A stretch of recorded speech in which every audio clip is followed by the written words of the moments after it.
Good evening and welcome back to Checkpoint here on KTN News. With me tonight on our discussion on IEBC's preparedness for the general election, which is now 57 days away, is Dr. Roslyn Akombe. She is a commissioner with IEBC, Kamoda Waiganjo, a constitutional lawyer, as well as Daisy Amdani, who's national coordinator, Women's Steering Committee. And Daisy, let me begin with you as we're talking about the ballot printing tender. Finally, Dubai-based Al Ghurair have carried the day, but after facing quite some hurdles. One of them, which we've been hearing from some of the NASA supporters, is in regard to the connection between IEBC and this Dubai-based firm, and that it's a person affiliated to Jubilee, so that you already have suspicion even around that, with those kind of associations and linkages being made. But also that this is a process that has faced so many hurdles in court thereafter, so that at the end of the day that it's the firm getting to do this work. Are you satisfied that we have the best firm doing it? You know, I can't say whether we have the best firm, because I imagine that the tendering process or the process of selection must have looked at certain parameters. What I do know is that IEBC had to make a decision. They have to make a decision. You know, our elections are time-bound, constitutionally time-bound, okay? And enough time has been wasted, you know, with all these court processes and, you know, the whole issue about, you know, who gets what. Part of the problem is that we have a few incestuous relationships where people are also trying to make money off, you know, certain processes. But having said that, I think that it's important, it would have been important that any company that was part of the process that was disqualified by the procurement authority, because the procurement authority raised several issues around the tendering process, the procurement process, and raised fundamental issues, you know, around the law and process, which means that by and large the process was compromised and therefore they cancelled it. So any company that was part of that process really ought not to have been the one to get it, because then it then raises further suspicion, you know. But in terms of that, you know, they've single sourced, a decision has to be made. How that will play out and how the other political players will take it waits to be seen. Yeah. How is it to ensure this confidence? Because you already have one side, one of the players, you know, not happy with this, making that known, and this late in the game as well. You know, Sophie, as Chairman Chebukati says all the time, leadership is about making difficult decisions when you need to make those decisions. And this was one of those issues. We needed to provide ballot papers because you cannot have elections without ballot papers. We did our due diligence. We looked at various companies. Kenya is one of the most unique countries in Africa whereby you have 6 different elections taking place on one day, meaning that the capacity in terms of the ballot papers that we print, with all the security features that we have on our ballot papers, it's not very many companies that have that capacity to do. And we looked for professional opinion from international organizations, from reputable international organizations, to ensure that in making our decision, we were making our decision not based on any bias, but based on the capability of those companies to be able to deliver. And how many companies did you look at? This was a case of direct procurement, and when you are looking at direct procurement, there are procedures for that, and you don't necessarily compare a whole range of different companies, but you look at the various things that you're looking at. Do they have the capacity? Do they have the resources to be able to do this without you providing them money upfront? Do they have the capacity to be able to transport the material when you are needed? Do they have an emergency and backup plan? So those are the elements that we were looking at. And for us, we had very intense political discussions with all the actors. I mean, this is one of the cases in which we engaged with all the political actors. We explained to them where we were. We provided the professional opinion that we had received from reputable international organizations, and we told them that this is where we were, and we were not in a position whereby we were going to start doing inventions, where we were going to start experimenting with new companies, where we were going to start looking at people who had never done this before. So who is this contact person that is causing some quarters to be unsettled between IEBC and this company?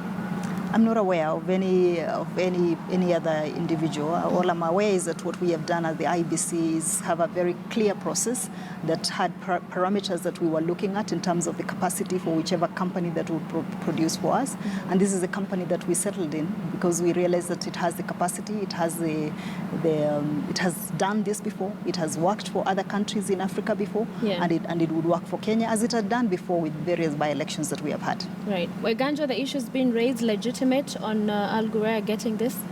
I don't know, and I'm not even sure that it's even a legitimate discussion. I think the commission, what the commission needs to do, and I have said this before, is that they need to explain themselves a lot more, and not just to politicians.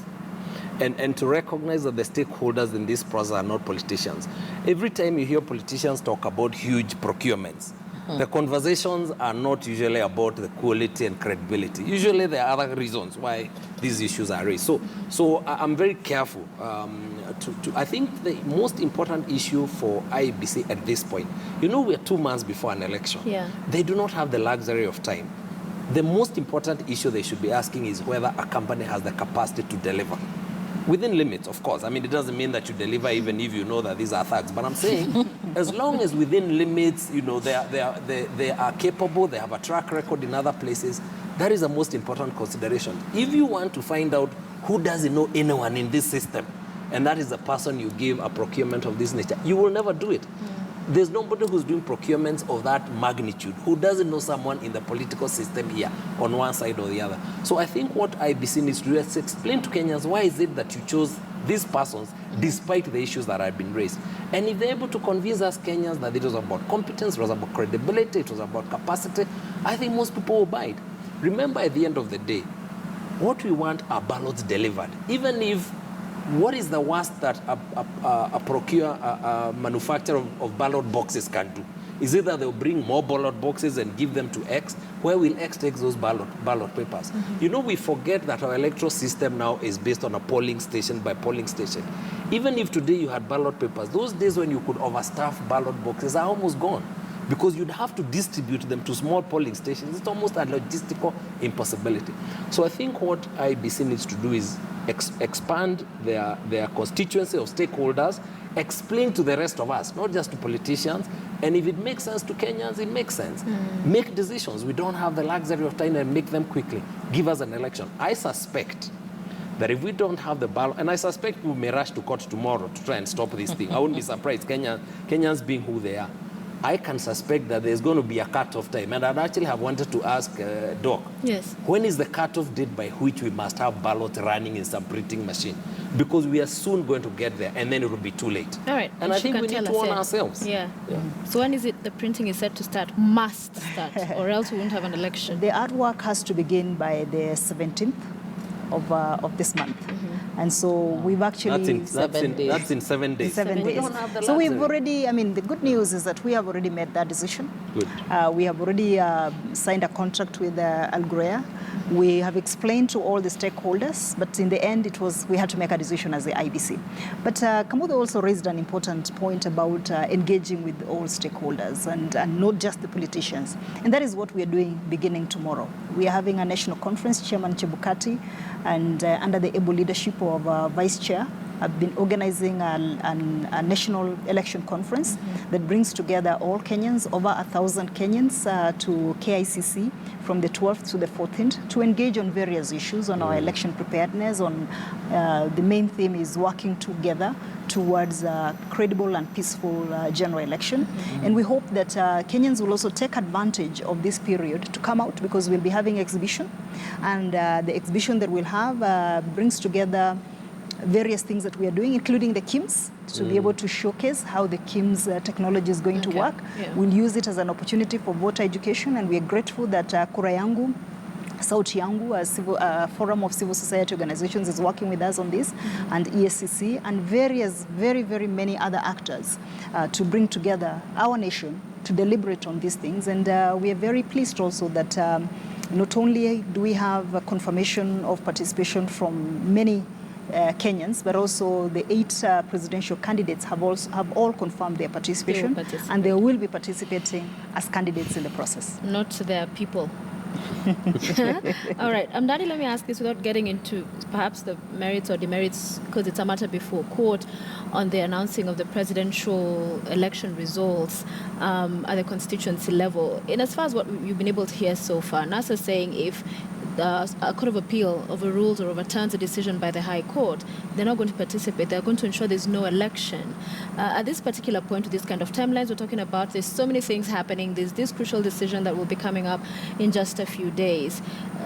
What is it you're thinking in as far as, as a country and this kind of pronouncements that could portend violence? In Kenya, we like to make simple things unnecessarily difficult. We've just witnessed the UK run a general election, a snap general election.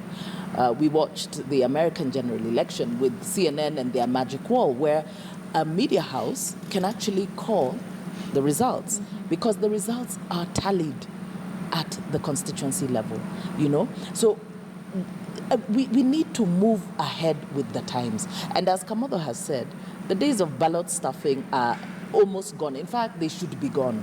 Never mind what we saw during the nomination exercise, where Kenyans are willing to be compromised to do, unethical things.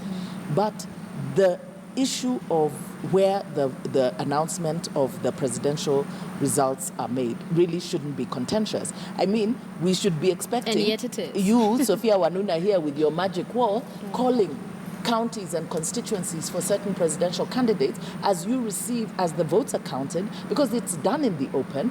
You have your agents, you have the journalists there, you have monitors. So why this need to have it that we have a national tally center to be the final one to announce results? We need to move away from that.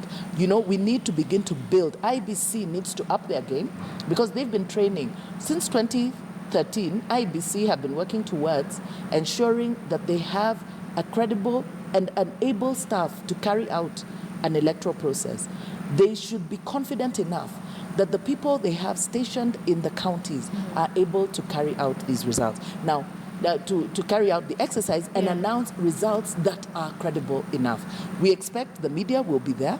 So I'm not certain about what this whole craze about having the presidential results announced at the tally center, because I'm curious as to what changes from the county. But having said that, what the opposition are doing, I don't think is right. I think they need to raise these issues in court. They need to argue their matter in court and not issue threats.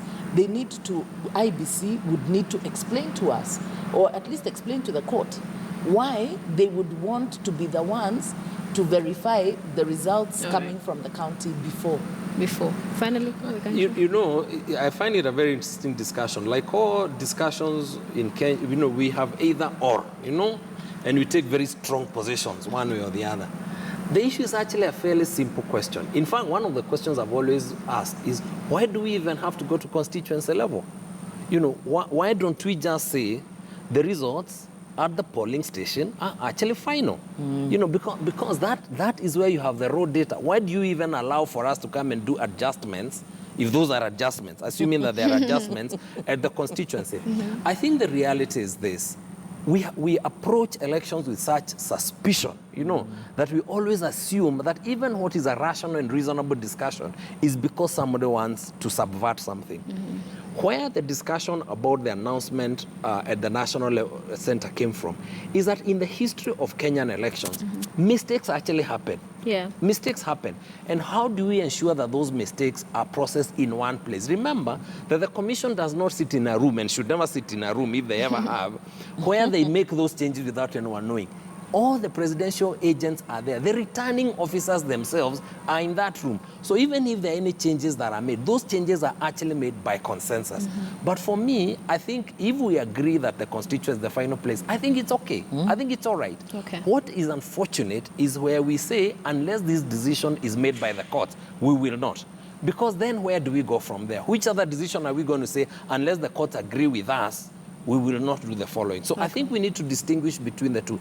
The question of the credibility of the election and the announcement at constituency and national level, whatever the courts decide, I think let's live with that decision. Right. But let's not criticize the courts and threaten the courts. I think it would be very, very wrong. All right, briefly, final word. No, Sophie, I think we've said enough On to that Kenyans, to Kenyans about where we are in terms of our election preparedness. We just want to keep assuring the Kenyan people that the IEBC, under the leadership of Chairman Chebukati, is absolutely ready to ensure that we have free, fair, and credible elections. We will be having a very transparent process of transmitting the results and tallying those results, because as far as we know, as far as now, the Constitution still puts the responsibility for declaring the winner of the elections to the national returning officer, who is the chairman of the commission. But I also want to take this chance really to pay tribute to a lot of young people we have, about 100 of them, who are spending nights and days at the IEBC, at anniversary towers, working to ensure that our register is clean. And they are looking through the KPMG audit reports, working hard, going form by form to ensure that we do not disenfranchise any Kenyans. So I just thought I should really pay tribute to them. Shout out. A shout out to them for all the hard work that they're doing, because it is really the registrar that is at the core of a credible election. All right, many thanks, Dr. Roslyn Akombe, IEBC Commissioner, Kamoda Waiganjo, Constitutional Lawyer, Daisy Amdani, National Coordinator, Women's Steering Committee, with us on Checkpoint today. Thank you as well for joining us. The show is not yet done. We still have sports news coming up when we return. Stay with us.